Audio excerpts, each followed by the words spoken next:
দিচ্ছেন, এটাই কিন্তু এই হীরা ভাইয়ের কাজ। আমি মেলা কমিটির পক্ষ থেকে, সুকাটি ইউনিয়ন যুবলীগের পক্ষ থেকে, আমার ব্যক্তিগত পক্ষ থেকে ধন্যবাদ জ্ঞাপন করছি। প্রস্তুত এইমাত্র কিন্তু তাসমিনা তিন ভাইয়ের মায়ার উপর চুর হয়েছেন, ওদিকে কিন্তু আন্ডারটেকারও প্রস্তুত চূড়ান্ত প্রতিযোগিতার জন্য। এটা আর প্রতিযোগিতা বলবো না, এটা কিন্তু এখন রণক্ষেত্রে পরিণত।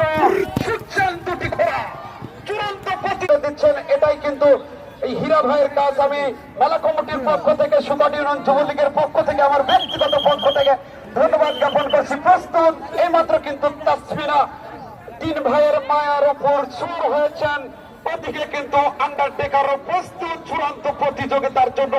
এটা আর প্রতিযোগিতা বলবো না, এটা কিন্তু এখন রণক্ষেত্রে পরিণত।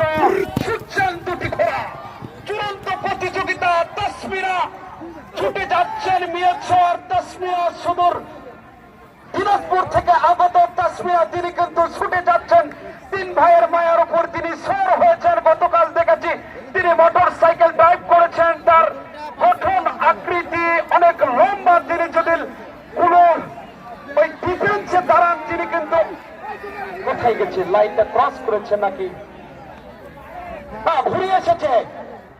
তাসমিনা কিন্তু ঘোড়াকে কন্ট্রোল করতে পারছেন না, পাওয়ারফুল একটি ঘোড়া, তিন ভাইয়ের মায়া।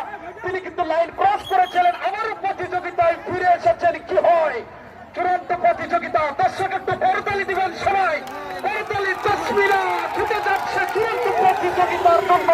তার এলোমেলো চোর যেন আকাশে ভাসিয়ে দিয়েছেন। আমি কিছুক্ষণ আগে বলছিলাম, বিভিন্ন সময় তিনি কিন্তু বিভিন্ন মডেল করে থাকেন। এই তাসমিনা সুদূর দিনাজপুর থেকে আগত এই মিয়াছর, তার কিন্তু নামের যে একটা খ্যাতি রয়েছে, তিনি যে একজন যোদ্ধা হিসেবে পরিণত হয়েছেন, সেটা কিন্তু প্রমাণ করার সুযোগ এসেছে। আজকের এই ফাইনাল দিন, অন্তিম দিন প্রতিযোগিতায় তাকে প্রমাণ করতে হবে যে আমি সেই তাসমিনা মেয়ে হলে হবে কি। আমি কিন্তু প্রতিযোগিতা মেয়ের কোন ছোঁয়া লাগতে দিইনি। আমি একজন যোদ্ধা, আমি যুদ্ধ করতে জানি। আমার সামনে যত বড় বীর বিক্রম থাকুক না কেন, আমি তাকে পরোয়া করি না।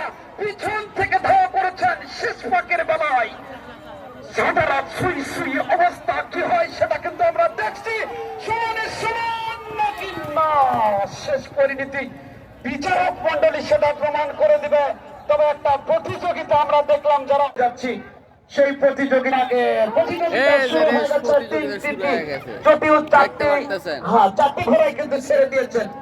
রোগী, সেই রোগী কিন্তু আবারও ডাক্তারের বিরুদ্ধে কদমকসি করে, আর এই মুসা বাবাকে চাবুক দিয়ে যেন তাকে ঝালাই করা হচ্ছে প্রতিযোগিতার প্রস্তুতি নেওয়ার জন্য।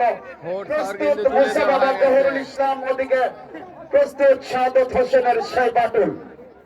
এই প্রতিযোগিতা ছেড়ে দেওয়ার সঙ্গে সঙ্গেই কিন্তু আমরা পবিত্র আসরের নামাজের জন্য আমরা বিরতিতে যাব। এত প্রতিযোগিতা, চূড়ান্ত প্রতিযোগিতা, সেই বাটুল এবং মুসা বাবার মধ্যে আরেকটি প্রতিযোগিতা। চূড়ান্ত প্রতিযোগিতা চলছে, কিন্তু পিছন থেকে সেই বাটুল কিন্তু মুসা বাবার পিছনে কখনো সামনে, কখনো মিসা বাবা পিছনে, কখনো সামনে। একটি প্রতিযোগিতা হচ্ছে।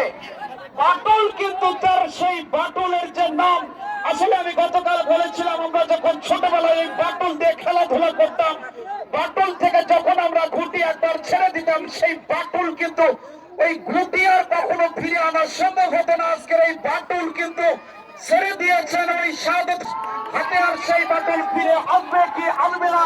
ওদিকে মুসা বাবা, তার সেই যে বাবার কি আর কি সমস্যা।